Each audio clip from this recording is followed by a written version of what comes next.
Hola, les saluda Chamela Martínez.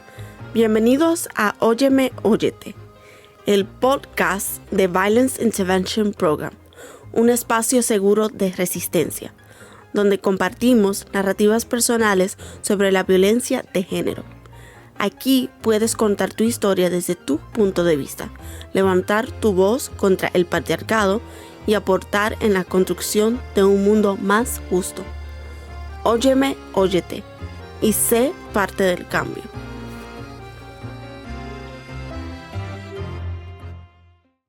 El título de nuestro episodio hoy es Las rastreadoras, mujeres perseverantes.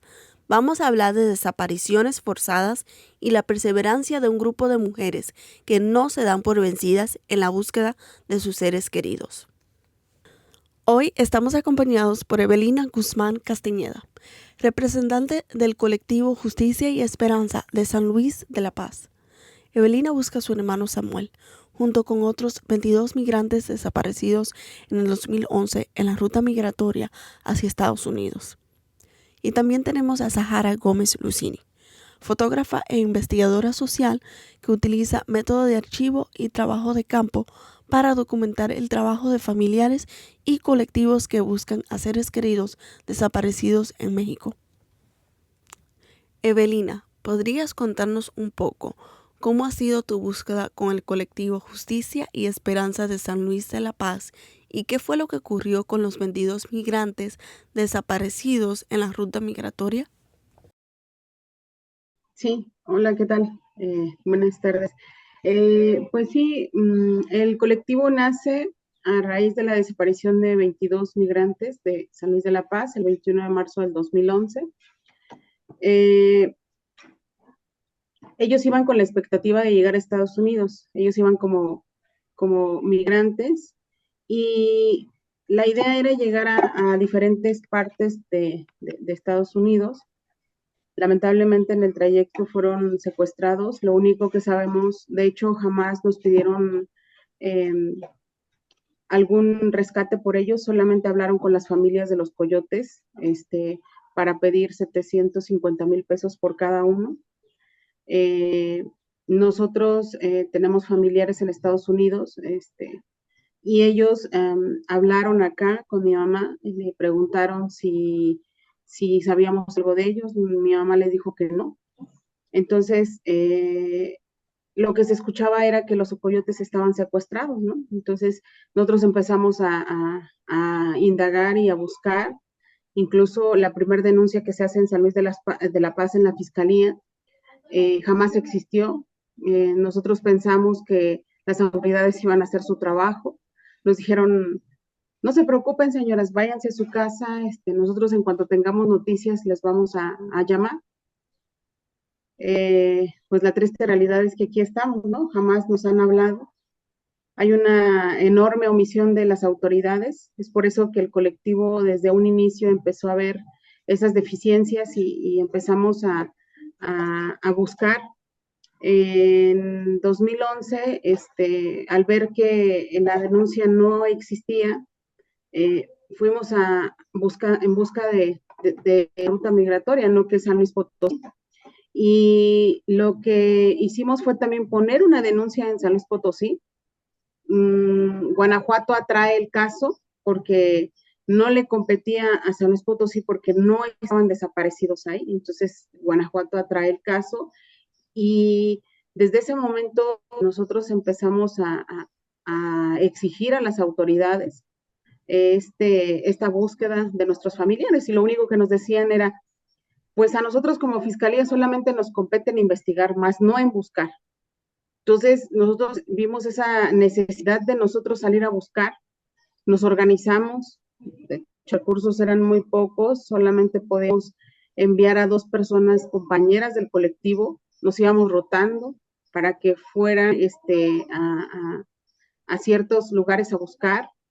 Y en 2012 el caso lo llevamos a la PGR antes, ahora Fiscalía General de la República, donde pensamos que al ser un ente federal iban a investigar y que iba a tener más peso, ¿no? Lamentablemente no fue así, fue una gran desilusión. Nosotros solamente nos daban acceso 1 o 2 horas a los tomos para ver cuál había sido el avance, qué era lo que estaba investigando la fiscalía. La carpeta estaba en Seido, hace poco apenas cambió al área de desaparecidos, pero estamos hablando que esta denuncia que nosotros pusimos no solamente fue por desaparición forzada, sino también por tráfico de indocumentados y secuestro. Entonces, desde entonces no hemos soltado el caso, no hemos estado sentadas esperando a que las autoridades nos traigan información, sino más bien nosotros estamos exigiendo a las autoridades y buscando. Ustedes como rastreadoras no han hecho excavaciones, sino solamente la parte legal del caso. Sí, nosotros lo que hicimos del 2011 al 2018 fue trabajar a nivel federal con la Fiscalía en temas de investigación. En 2018 lo que hicimos fue que lo que nosotros nos enfrentamos, porque la gran diferencia de los colectivos y de justamente las buscadoras es que casi la mayoría busca en su propio estado. Y nosotros no, nosotros tenemos que buscar en la ruta migratoria en todos los estados. Entonces, para nosotros es más fuerte. En 2018, nosotros tras ya una experiencia que nosotros habíamos adquirido, de regresar a nuestro propio estado. Nosotros observamos que el Estado necesitaba una comisión, ya a nivel nacional ya había la Comisión Nacional, la Ley General de Víctimas. Nosotros dijimos, bueno, ¿cómo poder implementar los conocimientos que tenemos? Y lo que hicimos fue ir al Congreso, porque somos uno de los colectivos con más larga data, y Cazadores, que también es de acá de León, Guanajuato. Y entonces nos unimos y dijimos, bueno, ¿qué estrategias podemos hacer para que el Estado reconozca? Porque nosotros en sus registros no estábamos, de hecho, para nosotros, para el Estado, no estábamos desaparecidos, bueno, nuestros familiares no estaban desaparecidos porque no estaban. Y empezamos a exigirle al Estado que se creara la comisión local de búsqueda, la comisión de víctimas, y lo logramos. Es tal este hecho que en 2018 abrimos un foro por temas de desaparecidos y fue impactante, digamos que fue como una cachetada con guante blanco al fiscal, porque el fiscal siempre estaba diciendo que en Guanajuato del 100% de personas desaparecidas, el 92% eran recuperadas. Entonces, al decirles, aquí estamos y llevamos varios años en búsqueda, en 2019 logramos que se creara todo esto, que ya se instalaran, y en 2020 empezamos a trabajar con familiares que aún no estaban constituidos como colectivos, pero que le interesó mucho el trabajo que nosotros estábamos haciendo. Acompañamos que justamente estaba en Mariposas, en el Estado de México. Una fosa, bueno, se abrieron varias fosas que fue a tierra, acompañamiento lo hicimos, porque justamente había una necesidad enorme de reconocimiento de que sí había fosas, pero el Estado no lo quería reconocer. En Salvatierra se abrieron 80 fosas con, si no mal recuerdo, son 79 los cuerpos recuperados, y que fue uno de los casos más emblemáticos en donde estuvimos trabajando. Incluso comentarles que se había creado la comisión estatal, pero no contaba con recursos. Y entonces nosotros les dijimos, ¿de qué forma podemos trabajar? Dice, es que nosotros estamos empezando, no tenemos equipo, por equipo no paramos. Entonces nosotros dotamos de 2 equipos a la Comisión Estatal de Búsqueda, con picos, palas, varillas, porque nosotros sí ya los teníamos. Entonces empezamos a trabajar el Estado con temas de búsquedas en campo, que fueron las fosas que se abrieron, y después lo que pasó en Acámbaro, en varios lugares donde ya era muy evidente las fosas que tenía el Estado, ¿no? Entonces, sí estuvimos trabajando varios años acá en Guanajuato, pero ahorita nuestro reto mayor es cómo podemos hacer para las búsquedas en otros estados. Entonces, con los estamos empezando a buscar solamente busca en vida, porque el contexto no nos ha dado para ir y buscar en fosas, porque justamente lo que observamos, y ustedes lo han visto, o sea, las agresiones son muy fuertes hacia los colectivos, y nosotros lo que anteponemos es, en primer lugar, la seguridad de nosotros, y bueno, pues el récord que ya tiene Guanajuato en temas de violencia contra pues las agresiones hacia las buscadoras, ¿no? Acabas de mencionar búsqueda en vida, que me parece un doble acto de resistencia, buscar seres amados desaparecidos, esperando, antes que nada, encontrarlos vivos como primera opción. ¿Podrías explicarnos más sobre esto y qué implica la búsqueda en vida en sus procesos? Uno de los primeros principios rectores del protocolo homologado de búsqueda en vida. Y para nosotros ha sido importante porque justamente es una parte en la que nosotros estamos trabajando estratégicamente. ¿Por qué? Porque en el caso de los tomos o en la inversión en la AP de la Fiscalía General de la República dice que están solicitando a los estados confrontas de muestras genéticas y que en ningún momento han salido no del match de alguna de la nuestra con alguna que esté en los estados. Entonces, para nosotros es importante y bajo la presunción de vida estamos buscando. Pero también nos da una más grande para decirle a la fiscalía que si en algún momento es encontrado un cuerpo y la fiscalía dice que hizo confrontas con ese estado, es darle y decirle, es que no estás haciendo tu trabajo, estás solamente sentándote a enviar oficios que no tienen ningún resultado y que justamente lo que nosotros observamos a raíz de todo esto es que cada uno de los estados tiene diferentes plataformas y justamente nosotros lo que estamos observando es eso. Entonces, también es otra parte importante en la que nosotros podemos decirle al Estado cuáles son las negligencias, cuáles son las ausencias, y también de cierta forma el entrar a un estado que no es el nuestro, tampoco vamos a entrar y decir, vamos a llegar a sacar estos cuerpos que están en estas cosas, porque sabemos que al entrar estamos tocando estas líneas más delgadas del crimen organizado, porque nosotros lo que hemos observado es que tanto policías municipales, estatales y federales están involucrados en las desapariciones de migrantes y que son en su mayoría quienes desaparecen. En el caso de San Luis de la Paz, y no solamente en este caso, sino lo que observamos en varios que iban hacia la frontera, es que ellos fueron desaparecidos, los bajaron, los bajaban, hay un retén llegando a Monclova, donde los bajaban y les decían, a ver, ¿tú de dónde vienes? No, pues yo vengo de Guanajuato, bájate. O sea, bajaban en esa temporalidad 2010, 2011, bajaban compañeros de Guanajuato y que a nosotros nos implicó varias pues curiosidades de por qué en esa temporalidad y solamente bajaban gente de Guanajuato. Entonces, hay varias situaciones en las que nosotros hemos observado que en el caso de la Fiscalía, en el tema de investigaciones, no los está tomando en cuenta. Para nosotros llegar a los demás estados es primero conocer qué cárteles están trabajando ahorita, el modus operandi, dónde son zonas calientes para poder buscar o mínimo volantear, porque a lo mejor incluso tal vez ellos hayan sido secuestrados porque en esa temporalidad lo que hacían era que los secuestraban para ponerlos a trabajar. Y entonces, si los pusieron a trabajar y tal vez los drogaron y tal vez ya terminó su tiempo y los dejaron y están ahorita en de calle, para nosotros es importante volantear porque a lo mejor alguien lo pudo haber visto y está en situación de calle.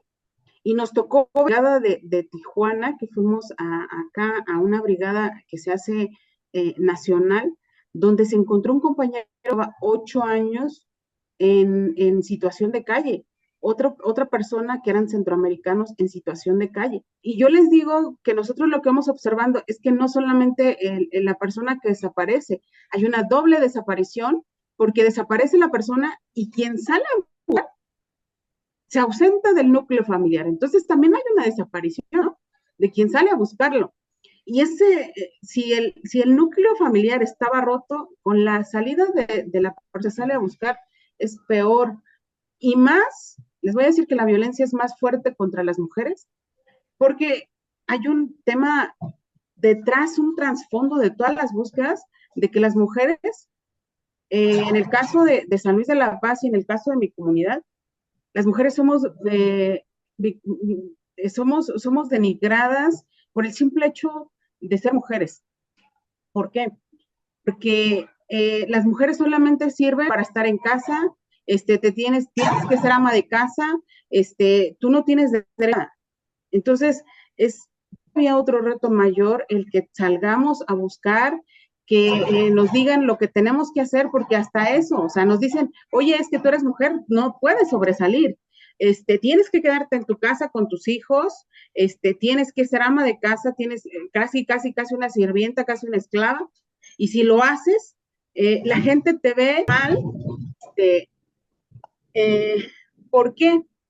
Porque hay un tema también fuerte en el caso de cómo la sociedad es indiferente, porque si a mí no me pasa, o si no es mi familiar desaparecido, mientras a mí no me pase, todo está bien. Entonces, hay varias cosas que nos enfrentamos, no solamente a la desaparición, sino a la violencia interna, a la revictimización propia de la sociedad y a la indiferencia también de la sociedad. Entonces, es fuertísimo el contexto, la situación que vivimos las personas que desaparece un familiar. Habías mencionado algo sobre la violación de derechos humanos en las búsquedas. ¿Hay represión hacia las buscadoras? Sí, o sea, es enorme. En San Luis de la Paz, justamente en un municipio que es de donde salen los compañeros, ese, estuvimos en búsqueda en un municipio, llegamos a pegar fichas justamente para ver si la gente en algún momento lo vio o no sé, estamos hablando que yo les comentaba hace rato que justamente a veces nos ilusionamos y decimos nos vamos a encontrar en situación de calle, ¿no? Entonces estábamos pegando fichas y llega un servidor público, un secretario de seguridad, el secretario de seguridad de ese municipio, y nos dijo que no teníamos derecho a pegarlas, que quién nos había dado permiso de pegar esas fichas. A lo cual el compañero de la Comisión Nacional le dijo, nosotros no necesitamos permiso porque nosotros somos una institución de gobierno federal y nuestro trabajo es y le explicó por qué estábamos ahí. A él lo que más le indignó es que nosotros en el plan de búsqueda se va el convoy por temas de seguridad, que siempre nos acompaña tanto Sedena como Guardia Nacional y las instituciones, ¿no? Entonces nunca vamos solas. Y para él fue más fuerte porque llegamos todos en convoy, se vio muy, muy fuerte, muy aparatoso, y entonces él lo que nos dijo, y fue tan estúpida su respuesta porque dijo, es que ustedes no tienen permiso. Y yo le dije, ¿pero por qué? No, yo no le estoy pidiendo permiso, nosotros estamos en temas de búsqueda, nosotros podemos pegar donde nosotros queramos fichas, estamos en todo nuestro derecho. Y la respuesta fue, no, es que mi estado es un estado, de zona turística y no pueden a poner sus fichas porque me va a afectar en el área turística, me va a afectar. Y de hecho, lo que hizo, ya al final yo le dije, mire, nosotros no le estamos pidiendo permiso, es nuestro derecho. Y primera en la libre expresión y después le mencioné varios y le dije que justamente nosotros estábamos en una búsqueda, por eso estaban las comisiones, por eso estaba Guardia, por eso estaba Sedena. Aún así, él dijo que no tenía permiso. Entonces, esta oposición incluso de las propias autoridades de que nosotros tengamos esta libre expresión de decir que nuestros familiares están desaparecidos, de salir a pegar fichas para que nos den información, es violentada en varios estados porque nos limitan, incluso nos dicen, aquí no, aquí sí, fíjense que no nos dieron permiso de pegar acá. Entonces, esas graves violaciones a derechos humanos, porque justamente nosotros les decíamos, sí son violaciones a derechos humanos en primera instancia, porque entonces hay una obligación incluso ahorita con la ley general del propio Estado y ahora que el Comité contra las Desapariciones Forzadas vino a México, también emitió las recomendaciones, sobre todo por eso, por lo que está pasando no nos han estado dejando pegar en ciertos espacios fichas porque se ve mal, porque es zona turística y no podemos pegarlas en esas zonas. Sahara, ¿cómo ha sido tu proceso de acompañamiento y registro de las rastreadoras y qué nos puedes contar de este grupo de mujeres mexicanas? A ver, yo empecé a trabajar con las rastreadoras. Las rastreadoras se fundan en el 2014, después de la desaparición de Roberto, que es el hijo de Mierna, que es la fundadora del colectivo. Entonces se fundan en el 2014 y yo las conozco en el 2015-2016, más o menos. Y, nada, empecé un trabajo muy documental, de fotografía muy documental, de ir a campo, de búsqueda con ellas, de identificación de huesos, etcétera, etcétera, ¿no? Digamos, todo ese proceso. Eh, y reconectando un poco con lo que decía Evelina, a mí me pasó como fotógrafa que, no sé, como que pensé que eso no era suficiente o de repente empecé a percibir esta cuestión de, pues como que había un guión escrito. Había un guión escrito de la desaparición, del cual creo que los comunicadores, las comunicadoras, seamos periodistas, escritores, y, no sé, directores de películas o fotógrafos, creo que somos responsables.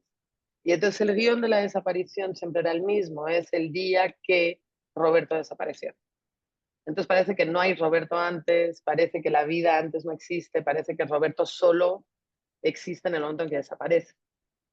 Entonces, digamos que eso fue el inicio de una reflexión, en particular con las rastreadoras, donde yo les comuniqué diciendo, bueno, a mí me gustaría proponer otra aproximación por la urgencia que tiene México actualmente. En el 2018, si no me equivoco, cuando yo empecé con el recetario, creo que había 66.000 desaparecidos, cifras oficiales. Hoy, a 2024, estamos a más de 100.000. Eh, hay más de 100 colectivos de buscadoras en todo el país.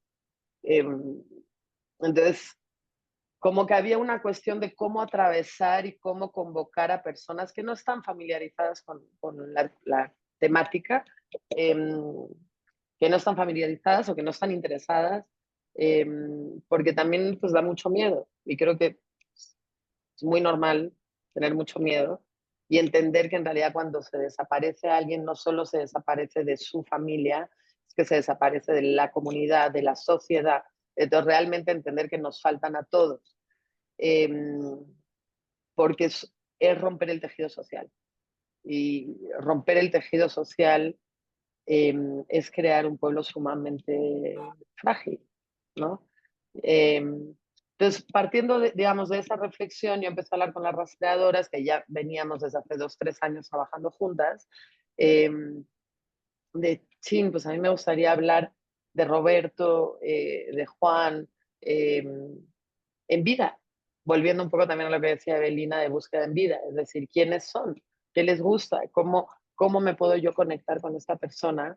Eh, Eso por un lado y por otro lado desplazar la mirada de madres como víctimas únicamente, porque también creo que ahora ha ido cambiando, no sé qué opina Belina, pero creo que ha ido cambiando, pero en ese momento, en el 2017, 2018, la mirada sobre esto, pues aparte de dar mucha tristeza, era muy difícil pasar a otra cosa que no fuese la pena. Eh, por lo tanto, la apatía. Y siento que justo el movimiento era, bueno, ¿cómo se transforma para convocar a ser parte? ¿No? Entonces, por ahí nació la idea de la coautoría, que las rastradoras fueran coautoras del libro. Eh, Nació la idea de, bueno, ¿cuál puede ser un elemento que nos conecte a todos? Y yo cuando iba, bueno, cuando en esos años iba mucho a los mochis y me quedaba mucho en casa de ellas, porque esto es un proyecto que, bueno, que autofinancié. Entonces, cuando iba para allá me quedaba en casa de según quién, de las diferentes mujeres del colectivo. Y en esos espacios también aparecía el cotidiano, que está evidentemente atravesado por la búsqueda, pero también hay otros momentos, que es vamos a desayunar y vamos a cenar, y entonces también pasan otras cosas y aparecen otras narrativas. Entonces, digamos que llegué a esa propuesta de decir, bueno, ¿por qué no hablamos de esto? Todo el mundo tiene un platillo preferido. Yo tengo un platillo preferido. El platillo preferido que me hacía mi mamá, y mi mamá no es que sea una gran cocinera, porque eran sardinas en lata con huevo duro. Pero la sardina en lata con huevo duro a mí me conecta muy fuerte con el amor. Eh, entonces les propuse eso, les pareció bien y empezamos como ese proceso. Hicimos primero con Monkey y Reina, que son dos de las rastreadoras, hicimos una prueba porque yo les lancé eso y yo, bueno, igual es una buena idea, igual es una terrible idea. Y en el proceso me di cuenta que ninguna de ellas había cocinado de vuelta el platillo desde la desaparición de su ser querido. Yo no era consciente de eso y también hizo que el recetario se convirtiese también no solo en la fotografía, que la fotografía sí es un elemento narrativo importante, pero se convirtió en una excusa para otra cosa que es mucho más importante, ¿no? Que es volver a poner encima de la mesa, en este caso compartido conmigo, porque yo me comí todos los platillos con ellas, y, y pudimos, no sé, hablar desde otro lugar que no era solo la búsqueda en territorio, porque también de repente las rastreadoras parecía que solo estaban en el desierto buscando. Eh, Ese fue mi contacto con las rastreadoras, entonces terminamos haciendo ese libro en coautoría, la mitad de las ventas de los libros les pertenece a los colectivos que participan, digamos. En el caso de las rastreadoras, el 50% del primer libro les pertenece, y a raíz de ese libro, pues me contactó Alejandra Díaz, que es un colectivo que está en Guanajuato, se llama Buscadoras Guanajuato, con idea de llevar el recetario al estado de Guanajuato. Y es ahí donde conocí a Evelina, que participó en esa segunda edición. Es impresionante la decisión de la forma hermosa en que puedes expresar y comunicar la ausencia en un plato, sin el amarillismo de cualquier otro recurso, que era más fácil. Sí, creo que era un poco el desafío en ese momento. Digamos, después la metodología entre el primero y el segundo sí cambió un poquito en el sentido de que pues, el primer libro yo lo armé sola con la rastreadora realmente. Y en el segundo, cuando me convocó Alejandra, que ella proponía un proyecto mucho más grande porque era todo un estado, no era una ciudad. Eran 10 colectivos, más de 70 mujeres. En el primer libro, y eso también es bien importante, porque sí es un libro en coautoría, pero el primer libro solo se pudo llevar a cabo también por toda una serie de personas que entraron a colaborar en el libro, ¿no? Daniela Rea, que escribió textos, Clarisa Moura, que hizo el diseño, las chicas de Tinta Roja que hicieron la corrección de estilo, la imprenta Panorama, y todo eso fue como fuerza de, de, sí, de todas las personas que intervinieron, ¿no? En el proceso. Cuando Alejandra me convoca, yo la convoco a Daniela Rea y a Clarisa Moura, que a ser parte, digamos, desde el inicio. Y entonces hicimos todo el trabajo también mucho más compartido, ¿no? Desde una autoría mucho más grande, con más cabezas, con más ideas, y nos interesaba mucho poner el ojo sobre qué es una carpeta de investigación, que Evelina lo sabe muy bien, y quiere decir, la carpeta de investigación como elemento, que es algo muy particular, que ya no es, que también es buscar, es decir, tener una carpeta de investigación, poner una denuncia, buscar en fiscalía, pelearse con las figuras y la institución como estructura, es buscar de la misma manera que salir al desierto con una pala, ¿no? Es otra forma de buscar. Entonces, como que sí nos dirigimos hacia ahí, como para poner un poco más el ojo en eso. Evelina, ¿cómo podemos ayudar? ¿Qué podemos hacer aquellos que están escuchándonos ahora mismo, fuera de México o cualquier otra parte del mundo? Sí, claro. Pues yo creo que es importante en temas de visibilización, justo, ¿no? Porque solamente se habla del Estado mexicano como desapariciones, pero realmente en temas de movilización humana no se habla absolutamente nada. Y justamente lo que les decíamos es que al final de cuentas somos mexicanos desaparecidos, secuestrados, violentados, asesinados en nuestro propio estado. pero más aún en temas de migrantes, no reconoce el Estado mexicano que nuestros familiares, al ser un tema de movilización humana, pues no los reconoce. Y claro ejemplo es que en el caso de San Luis de la Paz, nuestros familiares fueron anexados al registro nacional en 2021, o sea, hasta 2021, porque realmente ni siquiera estaban en lo respetable, todas las omisiones que y pues ustedes también son portavoces, son nuestros ojos también, son nuestras voces, nuestra sentir, ¿no? O sea, agradezco mucho a Ale, pero creo que también hay que darle el mérito a Sara porque justo el interés que muestran sobre casos muy emblemáticos, ¿no? Casos son años y justamente eso de San Luis de la Paz tiene años de olvido, ¿no?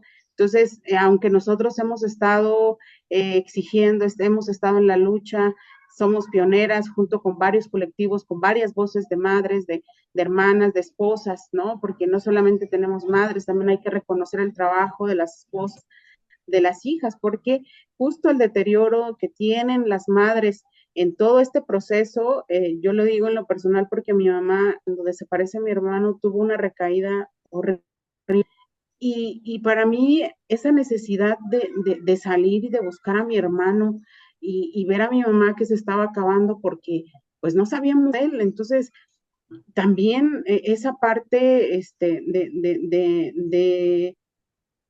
de la sociedad de ser tan insensible, de ser como muy poco empática con quienes tenemos una persona desaparecida.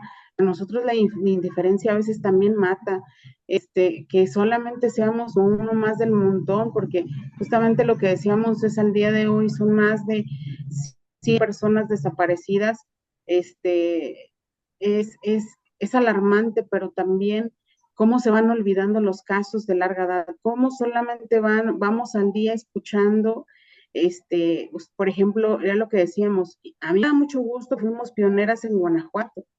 Al día de hoy son más de 25 colectivos y eso me da gusto, ¿no? Porque ya no nos estamos quedando calladas. A nosotros lo quiso el Estado con el caso de San Luis de la Paz, quiso guiarnos. Y entonces en el miedo que tenemos cuando enfrentamos una situación así y que a nosotros nos tocó picar piedra porque no teníamos ni la ley general, ni las comisiones ejecutivas de atención a víctimas, ni la Comisión Nacional de Búsqueda, nos tocó construir. Y entonces ahora con estas construcciones, ¿qué más hacemos? Pero se van olvidando de los casos de larga edad.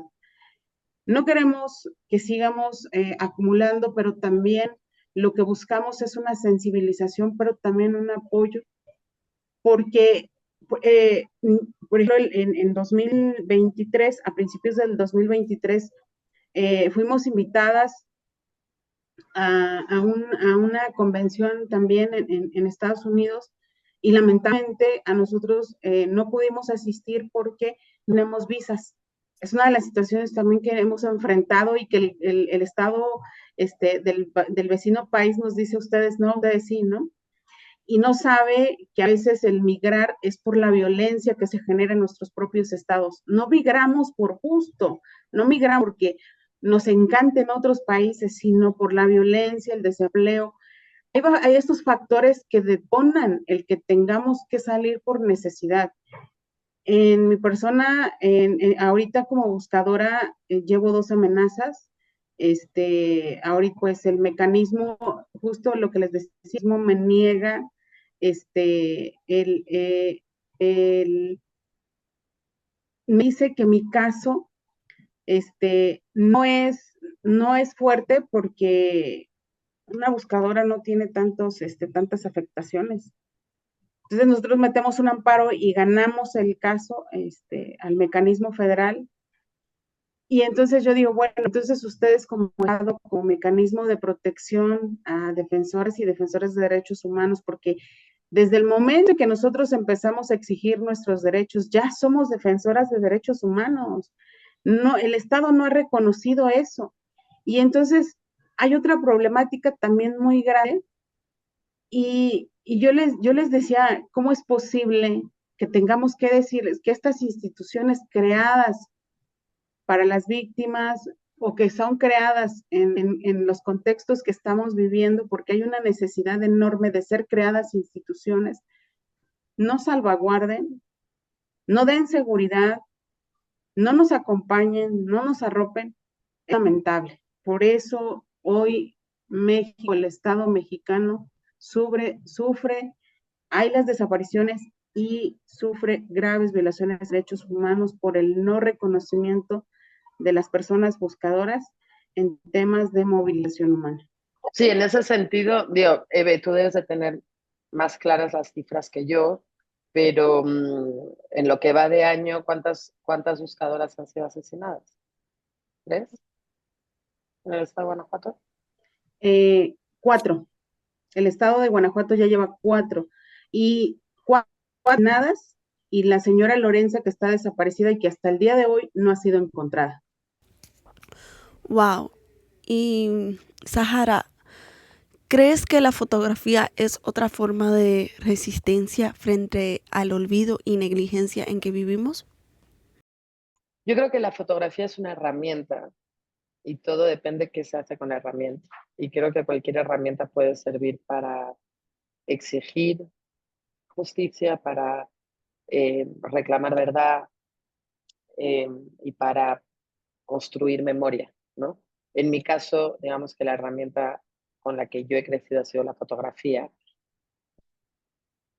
pero estoy convencida que es una herramienta, no es, la fotografía es, no tiene, ojalá tuviese ese poder en sí, no lo creo. Creo que quien pone eso es cómo se decide hacer un proyecto, cómo se comparte. En el sentido del recetario creo que tiene el sentido porque es colectivo, es decir, todas estas mujeres que abren sus casas, que comparten su memoria, que hacen de ello un momento compartido. Es decir, ha sido un trabajo sumamente conjunto donde el resultado, lo que queda, es una foto y una receta, y eso quedará, digamos, impreso. Lo que está en juego es mucho más grande. Entonces siento que, por ejemplo, justamente el recetario ahora mismo es el libro, pero también es una exposición, pero también son cocinadas. Entonces hemos empezado a hacer muchas cocinadas colectivas donde se pone encima de la mesa los platillos preferidos de los que se han llevado. Y eso también es una manera de hacer memoria y es una manera de resistir. Gracias y gracias a las dos por esta conversación. Creo que es un gran punto y una gran anotación, Evelina, y qué chido que lo nombraste, es esta cuestión de, pues sí, de visa, ¿no? Es decir, eso es como, sí, hay mujeres que están en una lucha por los derechos humanos desde hace más de 10 años eh, y pues no pueden desplazarse para seguir con su labor. Entonces yo no sé cómo jala eso, pero creo que es algo importante, como elementos, ¿no? A tener en cuenta totalmente. Pues sí, justo lo que les decía es que por qué importancia y por qué mencioné esto de las vidas. Yo después de casi 4 años solicitando visa, logré apenas el pasado en noviembre. Soy la única del colectivo que tiene,